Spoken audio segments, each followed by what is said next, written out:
Anda boleh cerita mobil ngesot di jalan, tapi apa kaitannya dengan kinerja yang baik?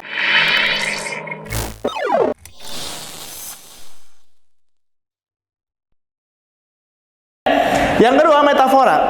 Metafora kemarin kita sudah belajar dengan bentuk yang lebih sederhana, namanya analogi, perumpamaan. Kalau metafora adalah perumpamaan suatu bentuk komunikasi yang menggunakan suatu konsep yang sudah familiar. Jadi menggunakan perumpamaan tapi bentuknya lebih luas. Udah, intinya sama aja lah metafora sama analogi. Nggak usah dipusingin maknanya, tapi poin penggunaannya serupa. Metafora. Metafora yang lebih kompleks namanya, ini tadi kita sudah belajar ya, chunking ya. Dalam metode chunking aside itu adalah metafora berupa perumpamaan, ibarat, analogi kan ibarat ya, makna kias atau similarity. Prinsip kerjanya cari benda atau hal yang bisa didistorsikan atau dihubung-hubungkan dengan apa yang mau Anda sampaikan. Nah, piring ini, ini kan dihubung-hubungkan dengan pesan yang mau kita sampaikan kemarin ya, tentang piring. Gelas, atau ibu kemarin bilang perkawinan antara tebu dengan tebu, segala macam, diibaratkan. Itu metafora, kemarin kita sudah latihan ya.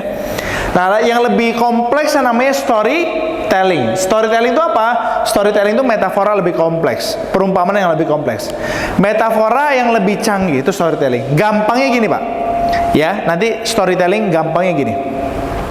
Anda lihat mau menceritakan apa tujuan akhirnya, benefit yang tadi loh, ya, benefit yang tadi Anda ceritakan, tujuannya apa?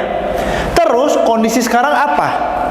Nah, antara kondisi sekarang dengan kondisi tujuan ini dibuat jembatan.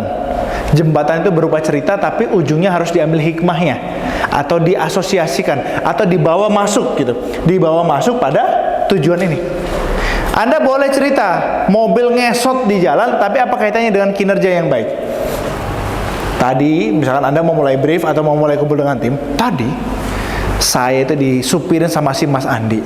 Wah, karena hujan ya, mobil saya tuh ngesot sampai muter 360 derajat.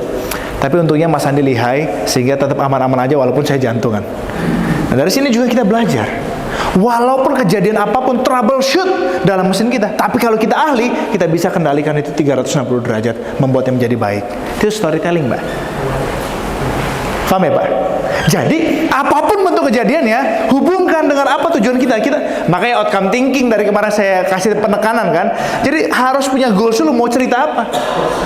Terlambat, misalkan Anda biasa disiplin, tiba-tiba tapi nggak boleh dipakai kalau Anda memang terlambatannya, Pak.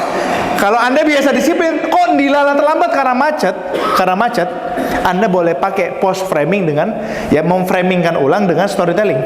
Tadi, sebelumnya saya mohon maaf rekan-rekan sekalian, saya terlambat 15 menit.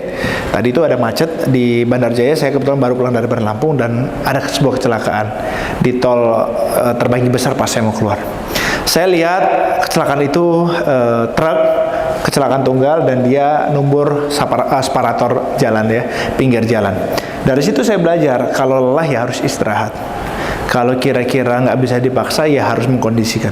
Tapi di sisi lain kehati-hatian itu penting. Sama seperti saya, pelajaran saya hari ini adalah saya kurang mempersiapkan perencanaan ada kecelakaan di tengah jalan yang membuat saya terlambat. Nah, kejadian saya ini nggak usah ditiru. Semua mulai sekarang termasuk saya harus mempersiapkan berbagai kejadian yang mungkin akan terjadi dalam pekerjaan kita. Apapun bentuknya. Jadi pastikan kita punya plan kedua, plan ketiga kalau itu terjadi kita harus ngapain supaya kerjanya tepat waktu, projectnya tepat waktu, on time, on scope, dan tentunya kita semua jadi happy mengerjakannya ya.